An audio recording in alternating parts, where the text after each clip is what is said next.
Okay. Tzitzit, let's start like this.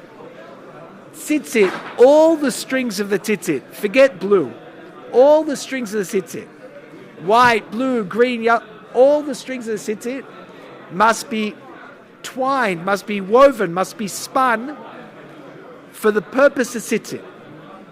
So if you went to a wool shop and you bought plain old knitting wool, they are not kosher for tzitzit. And if you've done that, you should undo them and you should replace them with ones that you buy from a Jewish shop that was spun for the purpose of the mitzvah of tzitzit. That's stage one.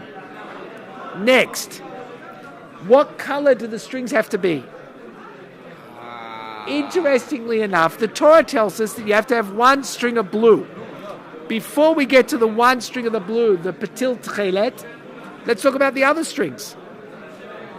Our custom is that they're all white. However, from the letter of the law, they can be any color.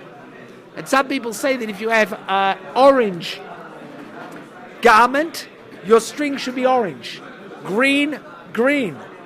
Pink, pink. Our custom is that we do all our strings white, and that's probably why our tzitzit garments are all white also, so that we're following the opinion that the string should be the color of the garment, white and white, and we're not getting into any questions. Our custom is to make them all white. Theoretically, you could have pink, purple, orange, green, yellow, any color you want. However, the strings had to have been made for the purpose of tzitzit. Next, Techelet. One string dyed blue. Techelet. The mitzvah is certainly to have Techelet in your tzitzit. We lost the tradition of how to make that dye. Our sources say it comes from the dye of a certain fish. And we lost the tradition. And that's why for a long time, more than 1,000 years, Jews have not used blue in their tzitzit. Just before the Second World War, a great Hasidic rabbi tried to find that again. The Rajizner rabbi, he went around Europe and he took all his Hasidim, he looked for the string, for the blue dye. He claimed that he'd found it. Later, another rabbi, a chief rabbi of Israel, Rav Herzog, he was a great Talmid Chacham. He actually wrote a doctorate. He had a university degree, and his doctorate was on which fish is the blue dye from. I believe he's the only person in the world to get a doctorate in the blue dye of the Torah. And then later, other rabbis also looked. Today, there are rabbis who say that they know what the blue dye is. And there are people who pay money for it and use the blue dye.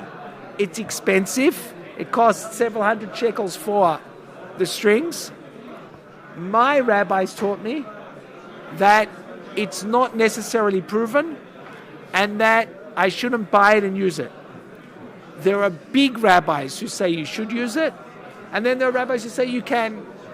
My advice to my students here in Mechol Meir is let's start wearing kosher tzitzit first.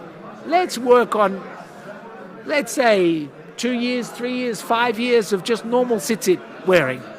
After you've worn just normal white, normal tzitzit 5 years, then come and speak to me and then we'll talk about whether we're going to do the hair thing. Unless your personal rabbi, your community holds the blue string, if you're just looking for great things to do, I can give you a lot of charity you can do.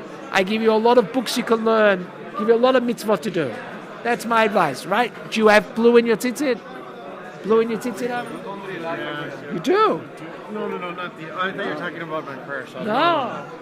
This guy, if your rabbi told you, stick with your rabbi, you can do what your rabbi said. I'm just telling you what my rabbi taught me and my advice.